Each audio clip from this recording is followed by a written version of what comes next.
Fort Sill will no longer be used as temporary housing for immigrant children. The U.S. Department of Health and Human Services said after this Friday the post would no longer serve as a temporary shelter. The agency will also discontinue the use of two other military facilities, one in Texas and one in California.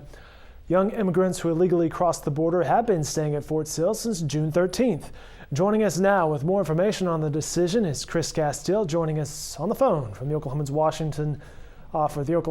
office in Washington, D.C. Chris, I'm all fired up about this story. Main question to you, sir, is why are they now winding down the use of these military bases? This seems like this came out of nowhere. It does. Just as the need for these military bases seem to come from nowhere. I mean, what they're saying today is that, look, we've got fewer kids coming across the border. We've been able to find other more suitable space for these kids, these teens, these minors coming across the border.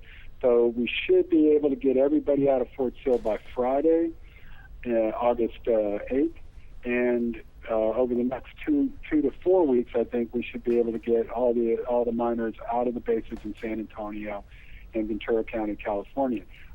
My take on it is, nobody really knew about this, Dave. The whole, problem with tens of thousands of kids coming across the border from these Central American countries until Fort Sill all of a sudden became a temporary shelter for me, until San Antonio and Ventura started taking these kids in, because then some lawmakers, particularly in Oklahoma, and the governor started raising a ruckus about it. And then, it became an issue on Capitol Hill, became an issue in the public, became an issue on Fox News, whatever.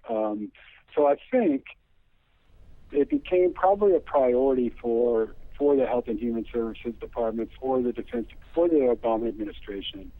Let's get these kids off these military bases. I mean, they're just a magnet for criticism, while they're there.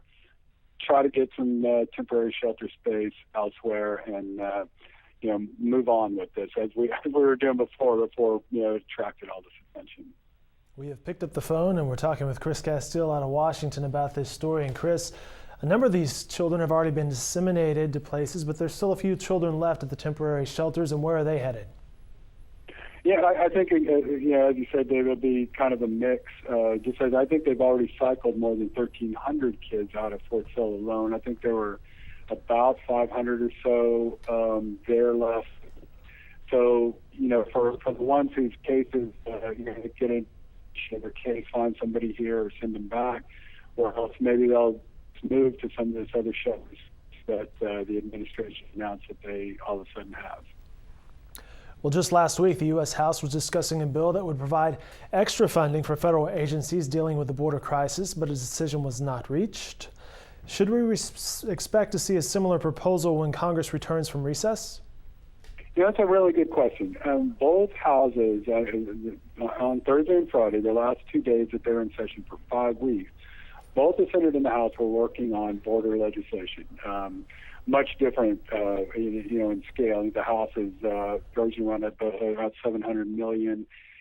The Senate had a package I think was worth $2.7 billion just for this border crisis, and some of that money was supposed to be for building more temporary shelter space, both for minors and for families that were coming across the border, parents with minors. So when they come back in early September, what is the situation going to be? As you said, to start this out, this seems to have come from nowhere. All of a sudden, they don't need the space anymore. Just last week, 2 weeks ago, they were saying that they would need 5,000 more additional spaces at military bases. So I think they need to hold some hearings on this. I think that may be the first step when they get back, Dave, is not to go right back to considering the legislation that they couldn't successfully get through both houses, but figure out what's going on. The Senate did have every single department head, agency head before them after this request was made from the administration for more money, but I never saw the House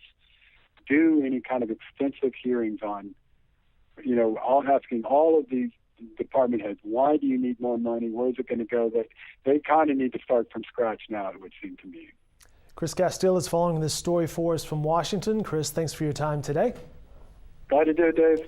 Our Jennifer Palmer is also working on this story from the local angle, and Governor Mary Fallin weighed in as well with a press release. You can read that in its entirety online. She, of course, is opposed to Fort Sill being a facility for immigrant children in the future as well. Again, you can read that story online at newsok.com, and more coverage in the Oklahoman.